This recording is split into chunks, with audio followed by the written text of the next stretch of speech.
Assalamualaikum warahmatullahi wabarakatuh. Halo semuanya, jumpa lagi bersama saya Ahmad Raihan di channel Belajar Hukum. Gimana kabarnya nih teman-teman semua?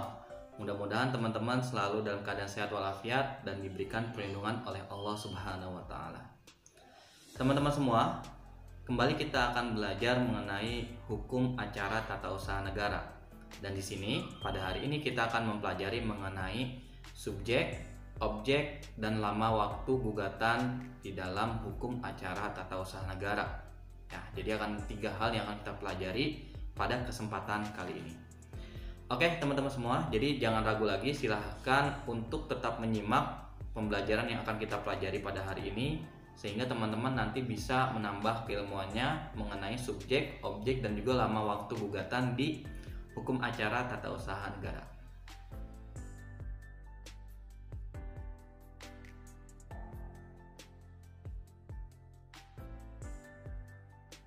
Baiklah teman-teman semua, sekarang kita akan membahas pertama mengenai subjek. Apa kira-kira subjek dari pengadilan tata usaha negara atau hukum acara tata usaha negara? Ya, benar sekali. Subjeknya adalah penggugat dan juga tergugat.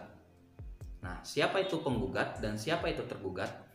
Penggugat di dalam PT UN atau di dalam pengadilan tata usaha negara adalah orang perorangan atau badan hukum perdata sebagai pihak yang telah disebut atau dituju oleh ketetapan tata usaha negara yang bermasalah dan merugikan mereka. Kemudian, siapa itu tergugat? Tergugat adalah badan atau pejabat tata usaha negara yang telah mengeluarkan ketetapan atau keputusan tata usaha negara.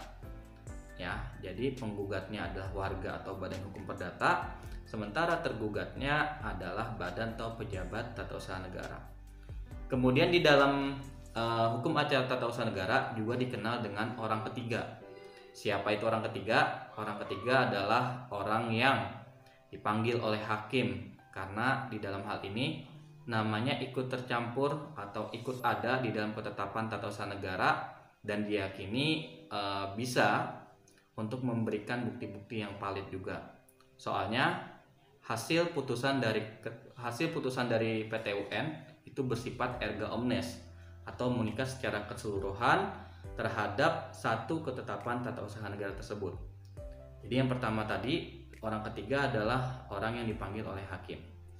Terus yang kedua, siapa itu orang ketiga? Orang ketiga yang kedua ini adalah orang yang masuk dengan sendirinya ke dalam pengadilan tata usaha negara karena merasa hak-haknya atau ada kerugian yang dilanggar, kerugian yang didapat dan hak yang dilanggar oleh sebab KTUN tersebut. Jadi dia masuk ke dalam pengadilan.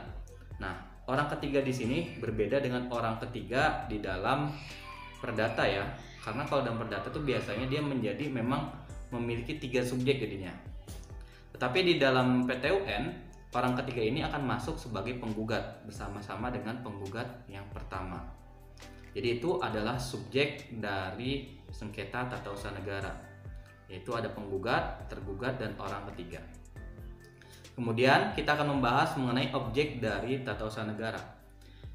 Kira-kira apa objek dari hukum acara tata usaha negara? Ya, benar sekali. Objek hukum acara tata usaha negara itu adalah ketetapan tata usaha negara.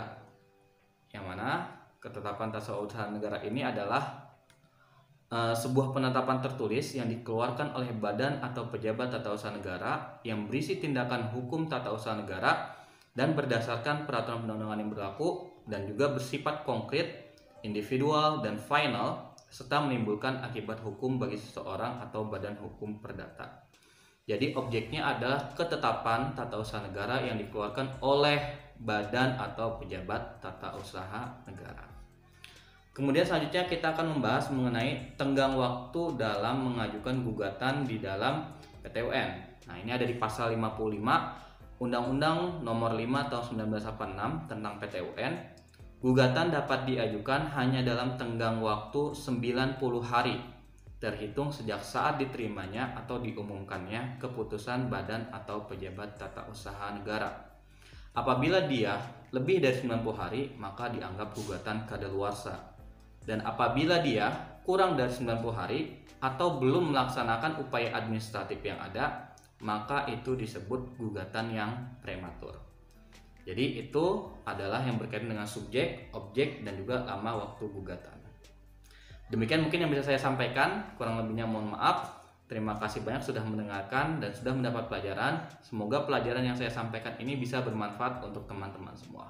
Akhirul kalam, wassalamualaikum warahmatullahi wabarakatuh.